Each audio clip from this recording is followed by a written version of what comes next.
Welcome to Stagville Plantation. Once a vast estate of over 30,000 acres across what is known as Durham County today. Stagville Plantation, under the ownership of the Benningham and Cameron families, was active from 1771 up until the end of the Civil War in 1865.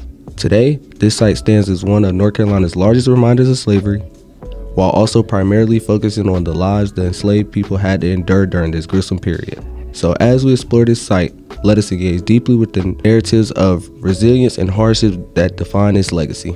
Among the earliest records present at Stagville are those of a boy named Scrub. He is presumed to be the first enslaved person owned by Richard Benningham. Scrub would later self-emancipate in 1784, although details on his escape were poorly documented. His story embodies the resilience and determination of the many enslaved individuals who sought freedom against overwhelming odds. The White Benningham House was originally a single-story building that was later expanded into a two-story structure in 1799.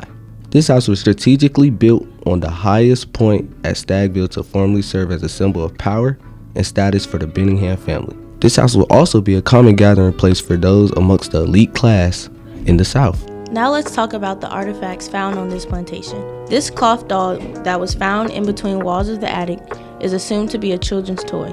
Children had to play with toys they or their parents made for them.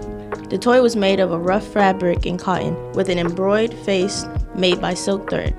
Enslaved people were very skilled weavers. Records show enslaved people trading food for silk threads for things like these dolls or to personalize their clothes.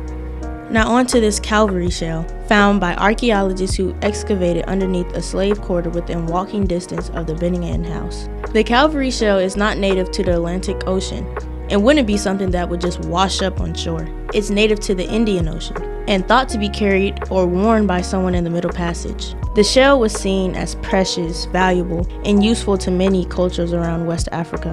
Slave quarters. These enslaved people would be held in these slave quarters, usually with parents, but in some cases aunts, uncles, grandparents, and cousins. These slave quarters would hold one family per room. That's usually 10 to 11 people.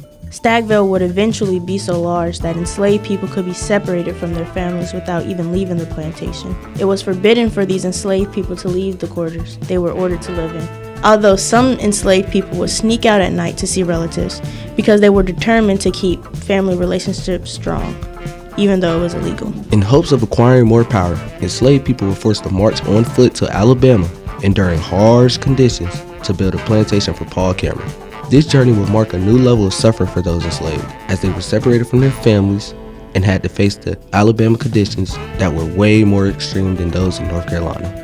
The barn located on Stagville's plantation was built by enslaved people to be a stable for working animals and hay. The beams in the building were hand cut perfectly to align with one another. No nails or metals hold the inside of the building together. The nails are only on the outside of the building.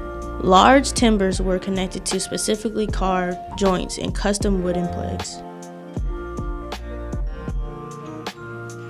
And that will conclude our video on Stagville Plantation. We hope our video encouraged you to go visit Stagville on your own. Thank you for watching.